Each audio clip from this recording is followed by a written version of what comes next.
She was just a waitress with a secret crush and a Sharpie. He was a mysterious regular who never said much until the day she scribbled her heart onto a receipt. What Melissa didn't know was that her tiny act of bravery was about to unravel a truth far bigger than a love note. Because the man reading it, he wasn't just any customer. She didn't realize he was the CEO watching from the corner of the room. "Okay, listen," Melissa whispered as she slowly wiped down the kitchen counter. "If he comes in today, I swear I'll write a love note on his receipt." She still didn't dare to look up, but the smirk on her lips showed a strange mix of mischief and anxiety. Lily, carrying a tray of clean cups, smiled. "You say that every weekend, but when he actually shows up, you go quiet as a scared kitten." Melissa rolled her eyes, but her cheeks turned warm. "He comes here every No, I'm serious. This time I mean it. He comes here every Tuesday, sits at the same table, orders the same coffee, and radiates the same mysterious, hard-to-read energy. I'll do it. Just a little note, enough for him to know that I'm paying attention." Lily giggled. "You know what, I dare you. This time, there's no backing down." "All right," Melissa said, regaining her composure. "If he walks through that door today, I'll do it." As if summoned by the challenge, the bell above the entrance chimed its usual gentle ring. Melissa froze. Lily's eyes widened as she turned around. "Oh, speaking of the devil," she muttered, "there he is, James." He walks in with a quiet confidence that never comes off as arrogant. Always dressed casually but neatly. Today he's wearing a button-up navy shirt and dark jeans. His sleeves rolled up past his elbows. His hair is slightly messy, as if he just ran his fingers through it a few moments ago. He doesn't look around the room. He never does. He just walks straight to table number 9 as if it's waiting for him. Melissa's heart raced a little faster. Her hands froze on the counter for a moment. "That's your cue, brave heart," Lily teased as she walked by her, taking a slow, steady breath. Melissa grabbed the order pad and stepped forward. "Hi, welcome back," she greeted him with a smile. As usual, James nodded once, his eyes meeting hers for a moment. There's always something steady and enigmatic about them, as if he sees more than he lets on. It's about to happen. Melissa turned back to the counter, took the order, and spent the next few minutes pacing it in her head. Her palms were slightly damp, her pen tapping nervously against the edge of her notepad. Lily raised an eyebrow at her from across the counter, but said nothing. She knew better than to ruin this moment. When the coffee was ready, Melissa placed the cup on a small tray along with a receipt and a pen. She hesitated. Then, taking a deep breath, she flipped the paper over and quickly wrote. Her handwriting was small but legible. "You make this place warmer. Have you ever thought about talking to your waitress?" She almost laughed at herself. It's bold, maybe too bold, but she folded the receipt under the coffee cup and brought it over. "Here," she said, placing it down gently. "Thank you," James replied, glancing at her. Their eyes met again, a gentle spark passing through his expression. Melissa turned back and walked toward the counter, trying not to look back. Her heartbeat was irregular, her stomach in knots. Lily leaned in, whispering, "You did it. Tell me you did that." Melissa nodded. "I did. I could die, but I did." The corner of her eye caught James opening the receipt. His eyes skimmed the paper. He didn't react right away. He didn't even look around. Instead, he reached into his wallet and pulled out some bills, leaving a much more generous tip than usual. Then, without saying a word, he stood up, adjusted his shirt cuff, and calmly walked toward the door. Melissa sighed, disappointed. No smile, no acknowledgement, just silence. The bell on the door jingled again as it closed behind him. She turned back to her work, her heart slightly heavy. As soon as the door closed behind him, Melissa leaned against the counter, her eyes still staring at where James had just stood. She hardly registered Lily's teasing from behind. There was something about his brief, quiet smile that affected her more than she expected, not just because he had read her note, but because he seemed to feel it. That night, after the cafe closed and she was wiping down tables, her mind drifted. Her hands moved on autopilot while her thoughts returned to moments she had tucked away, like pressed flowers in a journal. It started on a rainy Tuesday. That day was one of the worst. They were short-staffed.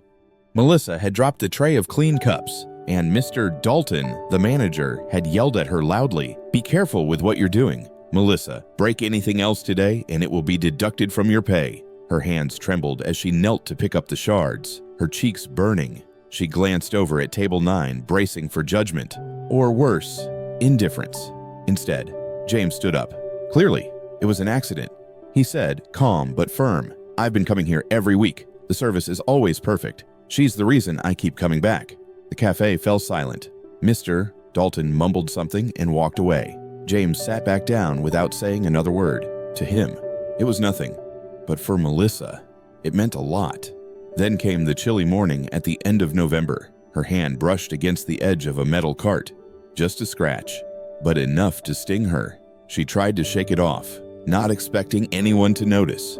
When she returned to James's table afterward, he was gone. In his place was a tube of antiseptic ointment and a folded napkin that simply read, "For little wounds, take care of yourself." No name, no notes other than that. But Melissa stood there stunned, her eyes misty. She kept that napkin, tucking it into the pages of her old sketchbook. He never treated her like background noise, never checked the time, never seemed annoyed when service was slow. He waited calmly, always with that quiet gaze. And when she passed by his table, she felt as if he not only saw her, but noticed her, as if he were listening without saying a word. There was a stillness about him, not aloofness, but observation, presence. They had spoken fewer than a dozen full sentences, but he had become a constant in her days. A gentle presence in a job that often made her feel invisible. She told herself it was just a vibe, just a harmless thing to cling to between shifts and little dreams.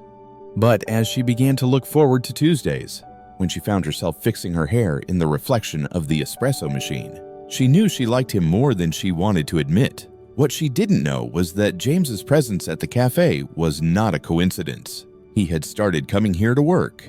As the executive of the coffee chain, James had a habit of secretly visiting different branches, observing how things really ran. No name tags, no introductions, just observation. But he kept coming back to this branch because of her. He had noticed her long before she noticed him. The way she greeted regulars by name. The way she tucked an extra napkin into an elderly woman's purse. The way she smiled when no one else was watching. The way she placed her hands firmly on the counter and opened up whenever a customer seemed confused. She didn't know she was being watched, not critically, but with admiration. James had never intended to talk, never planned to engage. Admiration. James had never intended, but then the note appeared. A single scrawl on the receipt. "You make this place warmer. Have you ever thought about talking to your waitress?" She had seen him, not through him, not around him. Finally, she had truly seen him. And in that moment, James felt something shift. The world tilted slightly off its axis. James stepped out of the cafe with his hands in his pockets, his calm demeanor shattered as he turned around the corner. A laugh escaped him, genuine, unguarded. He looked up at the sky and smiled, slightly out of breath. Then, like a teenager who just got a smile in return, he jumped up, lightly off the sidewalk, with his arms hanging by his sides. He landed, exhaled, and looked around. A couple looked at him with curious eyes, but he didn't care. He pressed the car key in his pocket. The familiar sound from across the street made him pause for a moment. As he slid into the driver's seat, still grinning, he whispered, "Calm down. She doesn't even know who you are." And that was true to Melissa. He was just the quiet man at table 9. She didn't know about his board meetings, his CEO title, or the loneliness in hotel rooms across different time zones. She didn't know his name, but she had written him a note on the receipt that made him feel seen for the first time in years. As he drove through the city, his excitement settled into something quieter, more steady. When he arrived at the office, the joy had taken root deep within him. He took the elevator to the top floor, nodded at the receptionist, and walked into his office without turning on the lights. The city was dazzling outside the glass window. James dropped the keys and picked up the phone. "Caleb," he said as his assistant answered, "I need you to help me with something," quietly and discreetly. "Yes, sir." There's a waitress at Maple Hill Cafe. Her name is Melissa. She's about 20 with short brown hair. I just want to know the little basic info. Nothing intrusive, just enough to understand her better. Caleb hesitated. You're not vetting her for a position or something. I'm not hiring her, James said. She wrote me something today. It made me feel like a human. I'll handle it, Caleb replied. James stayed late, pacing around the office, trying to walk off the restless feeling. When the report arrived, it was past midnight. It was brief and respectful. Melissa lived with her younger brother, Noah, in a modest apartment. Their parents passed away within a year due to cancer, followed by a car accident. Melissa dropped out of school to take care of Noah, putting her promising interior design career on hold. She had been working at this cafe for 3 years. No complaints, no violations. She even organized a coat drive for the homeless with just a tip jar and some sticky notes. James read each word slowly, his heart filled with admiration. She had endured so much but still welcomed strangers kindly. He leaned back in his chair and reached for the phone again. He opened an old social media app and created a new account under the name Nathan Rowe. The biography states, just a guy who loves good coffee and kind people. Melissa's profile is easy to find. Public photos, modest sunset scenes, scribbles of room layouts on napkins, a coffee cup, and a picture of her and Noah standing in front of a Christmas tree.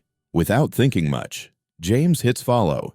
Then he types, "Hi, I think you served me once. You brewed me the best cup of coffee I've ever had." Melissa reads the message as she slides into bed. The name Nathan Rowe means nothing to her. The profile picture is a blurry coffee cup. The message is brief and polite. She hesitates. The profile has nothing suspicious. A few quotes. A picture of a park bench. A book. So she replies, "Thank you. I try to make the most of every cup of tea." The conversation starts off slow. Nathan asks about her favorite beans. Does she prefer them in the morning or evening? Melissa responds cautiously, but her tone is warm, not pushy. She feels safe. By the second night, she smiles when she sees his name. "And what about you? You seem like someone who knows about coffee." Bista, a critic. "Nothing charming," he replies. "Just someone who notices those who make others feel seen." "You're really good at that." Melissa pauses, surprised by the gentleness in his words. "You don't even know me." Maybe not, but some people carry light. You can even see it from across the room, communicating more freely. They talk to each other from there. Messages are conveyed more freely. They talk to each other longer each night. She tells him about her parents, about raising Noah, about her dreams of designing warm, welcoming spaces, about Mr. Dalton's strict rules at the cafe. She even shyly brings up the man at table 9. She writes, "He comes in every Tuesday, always polite, hardly speaks, but I don't know. He makes me feel noticed." James stares at the screen. "He seems lucky to have your attention." He replies. Melissa blushes, unaware that the man reading her words is the very one she is describing. For James, who still hides behind the name Nathan, every message is a gift and a burden. Melissa is even more extraordinary than he imagined. Smart, funny, resilient, and he's falling fast. But every word he types deepens the lie. He tells himself it's harmless, that it's just a different perspective. After all, Melissa once saw him in a cafe and left him a message that changed everything. Maybe this is just the next chapter of that story. But then she texts back. "Sometimes I think I talk too much. Sorry if I ramble." James wants to type, "You could talk for hours. I would never stop listening." But Nathan can't say that. Still, he continues because Nathan can express what James is too afraid to. Then one night, she writes, "I think I stopped believing that what people say is sincere a long time ago. But with you, I feel differently." James is stunned. He can picture her curled up in bed, eyes uncertain yet full of hope. She's opening her heart. He types slowly, "I don't want to be the one to disappoint you." And when she replies, "Then don't," he knows he's in trouble because he's not James Carter, the CEO of a corporation, but Nathan Rowe, a name that doesn't exist. And as soon as Melissa finds out, everything real between them could disappear. The incident happens on a quiet Thursday night. They're still chatting as usual, cheerful and intimate. Melissa is curled up on the couch in an oversized hoodie, phone glowing in her hand, while Nathan sends another thoughtful and slightly quirky message. Everything is slowly becoming a comforting ritual. After a long day, he asks as usual, "Mr. Dalton continues to enforce a series of new rules. I swear he's been checking the angles of the coffee cups. Maybe he just needs someone to remind him what warmth is. Like you do. Every Tuesday at table 9. Melissa blinks. The air around her seems to stop. Her fingers stop moving. She stares at the screen for a long time, then rereads the message. Every Tuesday at table 9. Her heart sinks. She never told Nathan about table 9. The specific day, or the man she never mentioned the specific day, or the man she secretly loves sitting at that specific table. But then it happens like that. So ordinary, so natural, as if he just forgot that it was a secret. Her hand starts to tremble.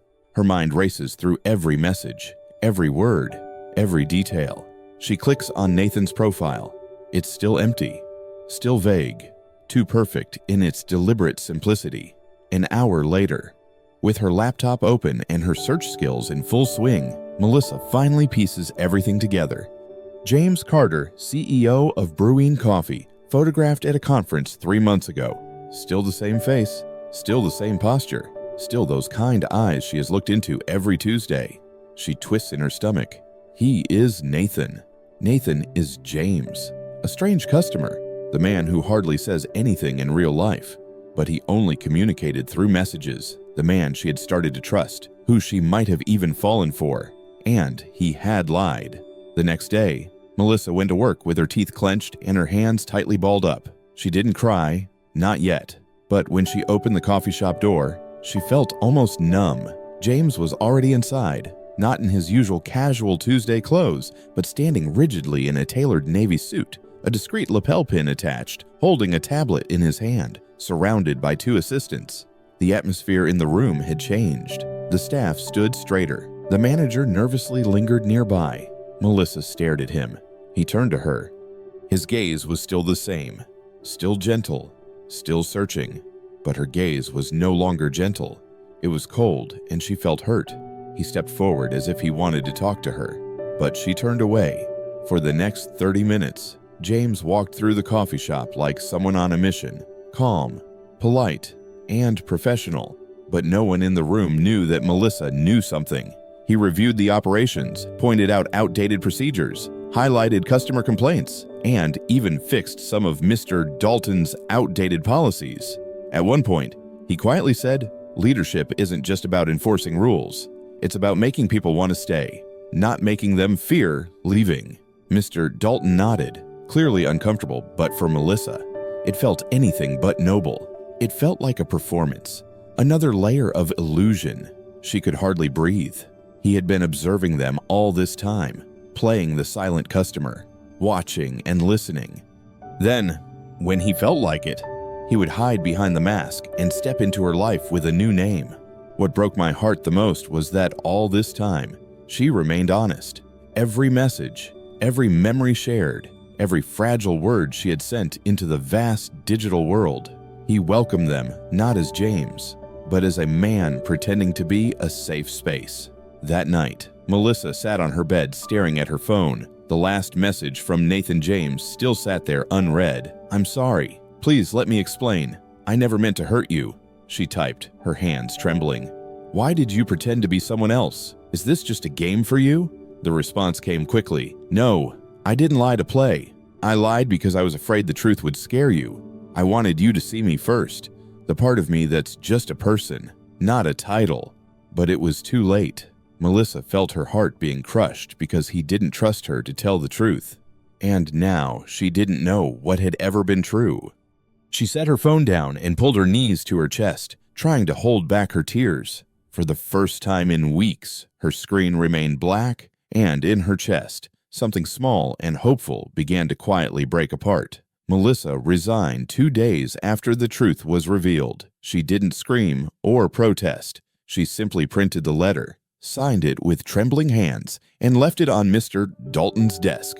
When asked to stay until a replacement was found, she nodded without saying a word. The days that followed dragged on like wet cement. She showed up on time for work, wearing her apron, tying her hair back, offering polite smiles.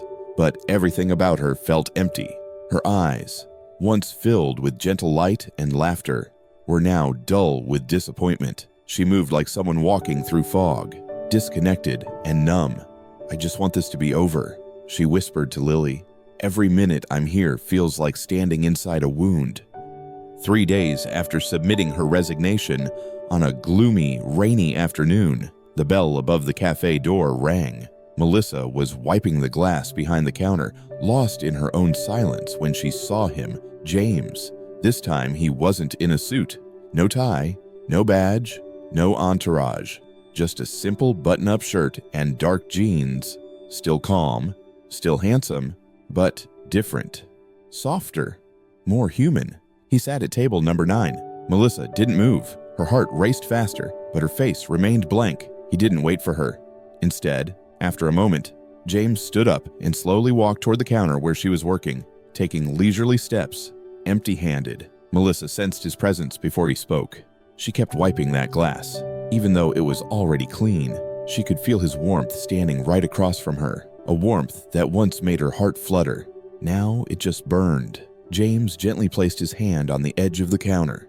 His voice was soft but firm. "Melissa," he said, "please, just a minute. Let me explain." She didn't look up. Her hands kept moving, but her fingers began to tremble. "I have nothing to say to you," she said decisively.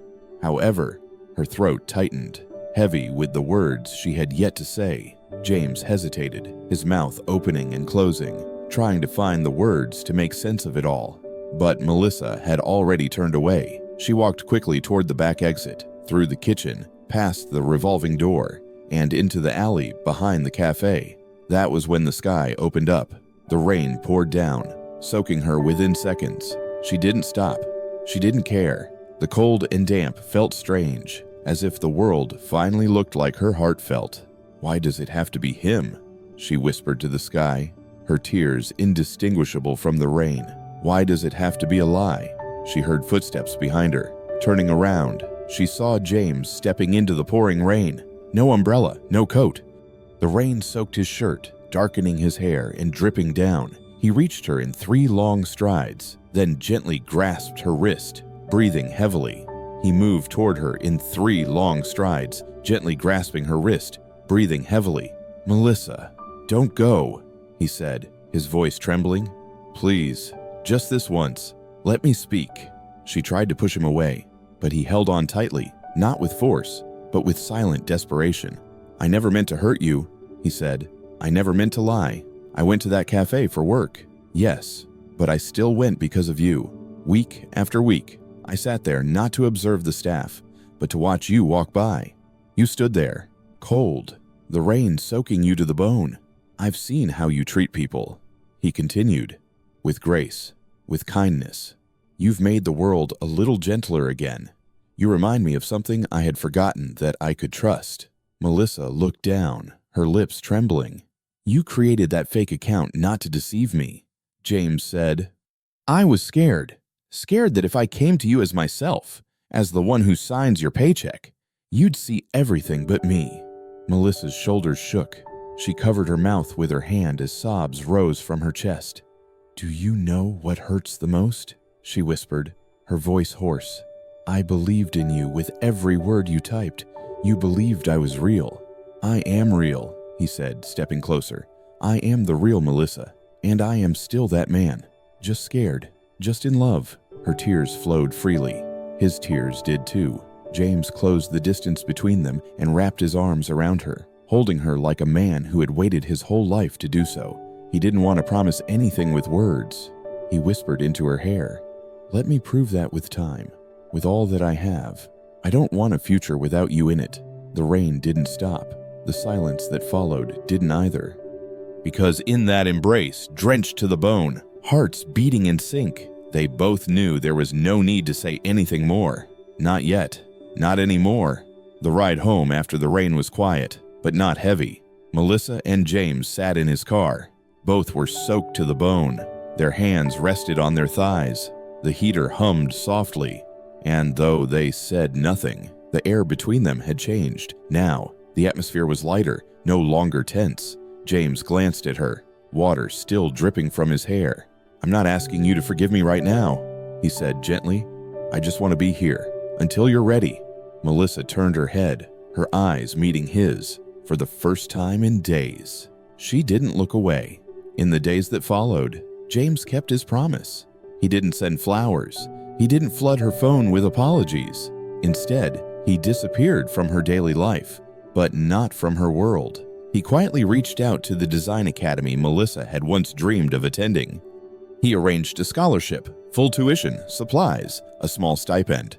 No name attached, just an anonymous donor believing in her talent. At the same time, her brother, Noah, noticed their leaky bathroom mysteriously fixed and a semester's tuition suddenly covered by a local education grant. When Melissa asked for details, the landlord just shrugged. Everything was taken care of. Some guy said he owed her more than she ever knew. James made sure there were no traceable gestures. He never wanted her to feel indebted, just wanted to support her. And Melissa realized, not through titles or declarations, but in the gentle relief of her burdens, in the way the world began to feel gradually lighter. One night, she sat alone in her room, staring at her phone. The string of conversations with James had been silent for weeks. Her thumb hovered over the screen. Then she typed, "I still haven't fully forgiven you, but I'm not angry anymore." A few seconds later, 3 dots appeared. Then, "That's more than I deserve. Thank you." It wasn't a grand reunion. No fleeting kiss, no dramatic gestures, just coffee. 2 weeks later, at a small cafe neither of them had been to before, he wore his simplest outfit. She smiled naturally, hesitantly, but genuinely. They strolled through the park, initially talking about neutral topics, books, art, music, until the conversation deepened. James never brought up the past unless she did.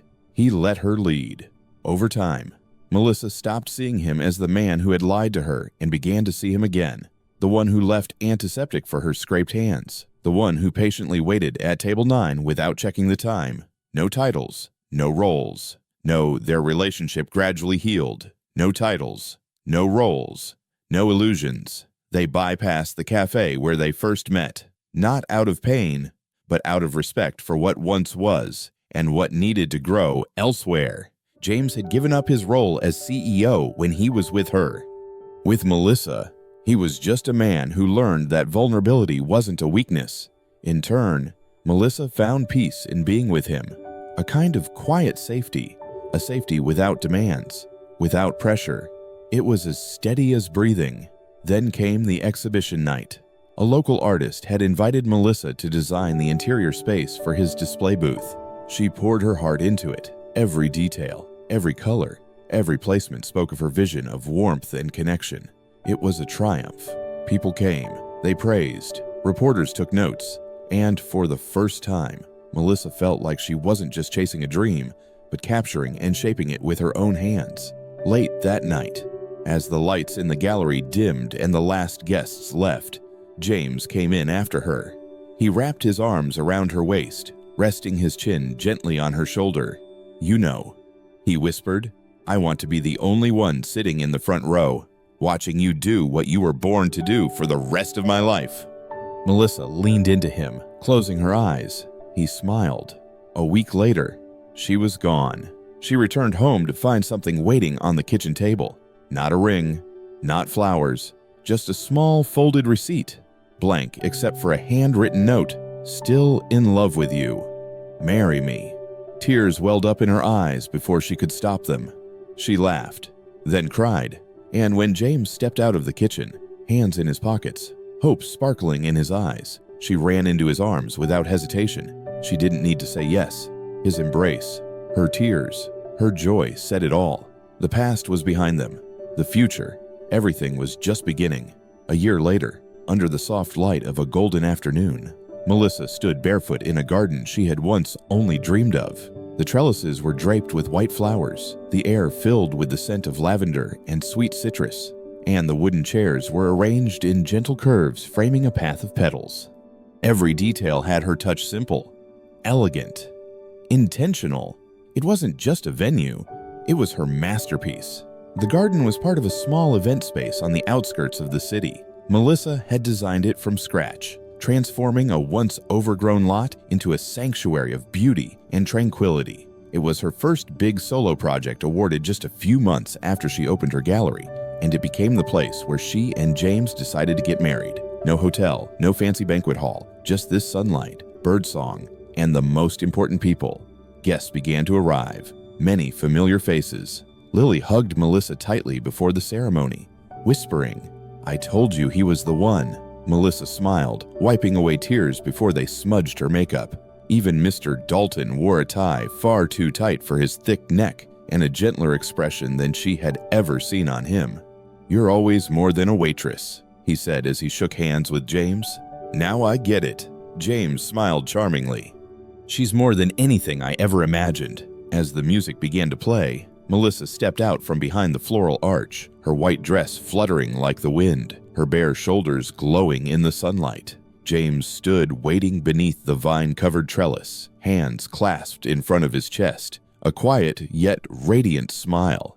When their eyes met, the world seemed to shrink. Time stood still. Each step she took toward him was like a stitch on a seam waiting to be sewn. The aisle wasn't long, but as she got closer to him, she blinked to keep the tears from falling. James took her hand, his thumb gently gliding over her knuckle. His voice trembled slightly as he leaned in closer, speaking loud enough for her to hear. "The receipt you wrote on," he whispered, "is the ticket that brought me to your world." Melissa's lips curled into a soft smile. "And today," she said, "that world belongs to both of us." Their vows were short, sincere, and non-traditional.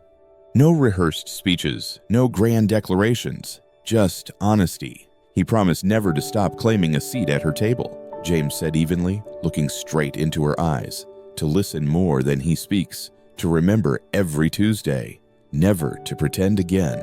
Melissa held his hand tighter, her voice trembling slightly as she replied, "He promises to trust in us, to forgive without forgetting, to laugh on the hard days, and always to save a seat for me at the cafe, in his heart, everywhere."